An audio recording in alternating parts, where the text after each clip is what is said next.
Thank you. It's great to see so many still here. My name is Stephan Karpischek. I'm one of the 3 co-founders of Etherisc, and we are building decentralized insurance. We are doing this for almost 3 years now, and we have learned that it's most useful to have something very tangible which people can actually use. And we launched Flight Delay in 2016, September of 2016. It's a very simple website. You can enter your name, your email address, and select a flight. And you pay a small amount, a small premium. And as soon as your flight lands, you automatically get a payout. That's the basic idea. In insurance business, this is called parametric insurance. And it works relatively straightforward. You have a data source and it triggers automated payouts. Here on the right you have one of our happy customers, Julien, when his flight to Prague was delayed, received 315 British pounds and was very happy and vocal about it. We liked it.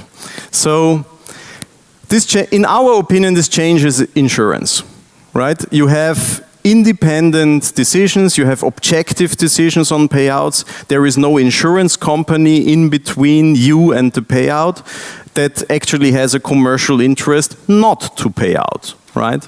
So we think in this case, blockchain technology really addresses this conflict of interest, and the customer experience arguably is also very good.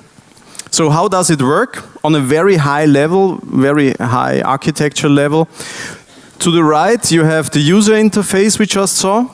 In the center is the so-called smart contract, which, as most of you are probably aware, is a total misnomer. It's neither very smart, nor is it a contract in the legal sense. It's a piece of software that is running on a public blockchain. We are working on the Ethereum blockchain, like many other projects we saw today. And to the left, you have the so-called oracle that provides the data to the smart contract. In our case, the data, in case of flight delay, is coming from a public API called FlightStats. They provide all the data of how long was a flight delayed. So we get historic data for pricing the insurance, and we also get real-time data when an actual flight was delayed. We have generalized this into what we call a generic insurance framework, and that's what we are currently releasing. So we have a few steps. This is open source, free open source software, so everybody is invited to take it, copy it, extend it, adapt it to their needs. This consists of a set of smart contracts and a set of microservices built on top so that you can actually interact with those smart contracts. And our hope is that this can enable a whole lot of decentralized insurance applications. And I would like to show you, looping back again to where we started out, the United Nations Sustainable Development Goals. We think that this can address 2 large and important of those SDGs. First of all, we want to enable the fight against poverty. So helping build the resilience of the poor and reduce their exposure to climate-related events. I've brought you one example that we are currently rolling out in Sri Lanka, together with Oxfam in Sri Lanka. It's a charity organization and a large insurance broker, Aon. And we are helping rice farmers like this person to get very cheap, very affordable insurance, parametric insurance that works along the same principles, this time with weather data.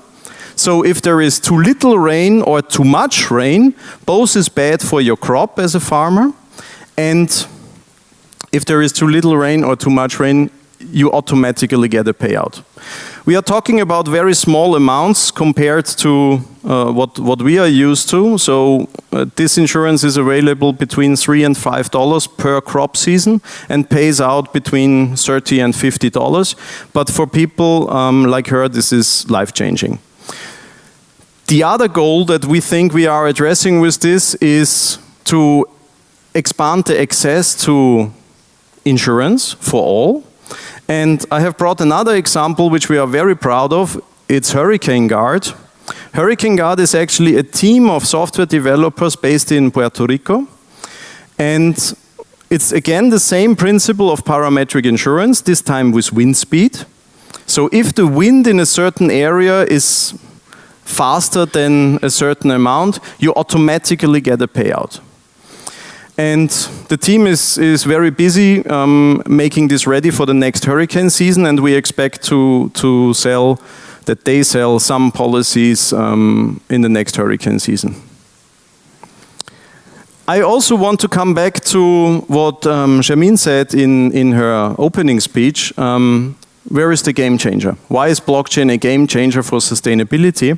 And one of our advisors, Virgil Griffiths, he's working in the Ethereum Foundation. He just recently, 2 or 3 days ago, posted a very nice article on that. And I think it's worthwhile to consider the big opportunity we have with blockchain technology is that we can turn non-cooperative games, competition, into cooperative games by realigning the incentives. And how this works in the case of insurance, we can just shortly dive into.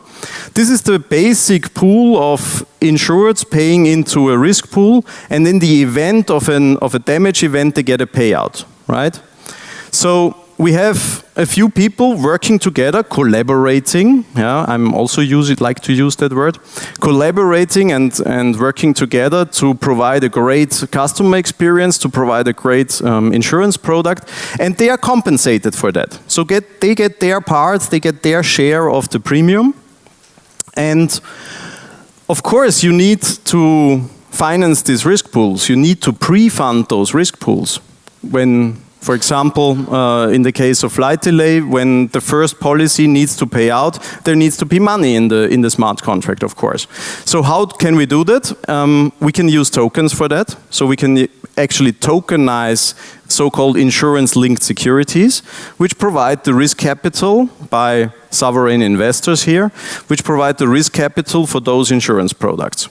So insurance-linked securities is nothing new. Catastrophe bonds are the most prominent example.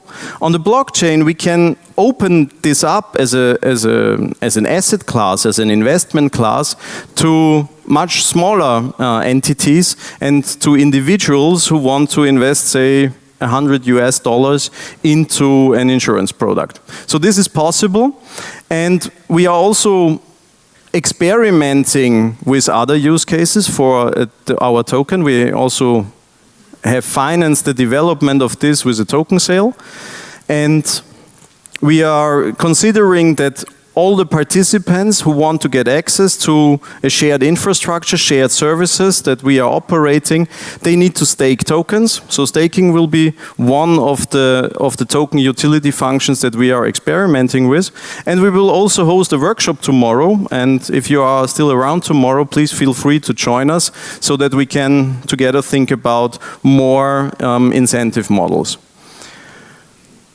Summing up, why do we think that decentralized insurance has some benefits over the traditional centralized model to transfer risk?